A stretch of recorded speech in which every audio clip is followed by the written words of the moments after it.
আসসালামু আলাইকুম। মানুষ কষ্ট দেয় আর আল্লাহ সুবহানাহু ওয়া তাআলা দেন প্রশান্তি। জীবনে এমন সময়ও আসে যখন প্রিয় মানুষ, আপনজন, এমনকি যাদের ওপর তুমি ভরসা করেছিলে তারাই কষ্ট দিয়ে চলে যায়। মনে হয় সব কিছু থেমে গেছে, হৃদয়টা ভারী হয়ে গেছে। কিন্তু মনে রেখো, মানুষের দেওয়া কষ্ট হচ্ছে সাময়িক কষ্ট, আর আল্লাহর দেওয়া প্রশান্তি চিরস্থায়ী।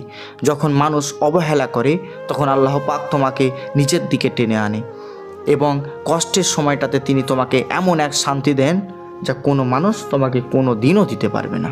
তাই কষ্ট এলে ভেঙে পড়ো না, বরং ভাবো এটাই আল্লাহর বিশেষ দৃষ্টি তোমার প্রতি। মানুষের দৃষ্টিতে হয়তো তুমি ছোট, তুচ্ছ অথবা ভুল বোঝা কেউ মানুষ, কিন্তু আল্লাহর দৃষ্টিতে তুমি অমূল্য।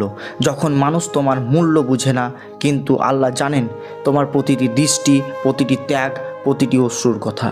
তাই যখন তোমাকে কেউ অপমান করে, মনে রেখো তুমি কারোর সামনে ছোট হচ্ছ না, বরং আল্লাহ সুবহানাহু ওয়া তাআলা তোমাকে বড় করার প্রস্তুতি নিচ্ছেন। তিনি এমনভাবে সম্মান দেবেন যেভাবে তুমি কোনো দিনও কল্পনাও করতে পারোনি। শেষে আমি এটাই বলবো, মানুষের আচরণে নয়, আল্লাহর সন্তুষ্টিতে শান্তি খোঁজো। ভালো থেকো। আল্লাহ হাফিজ।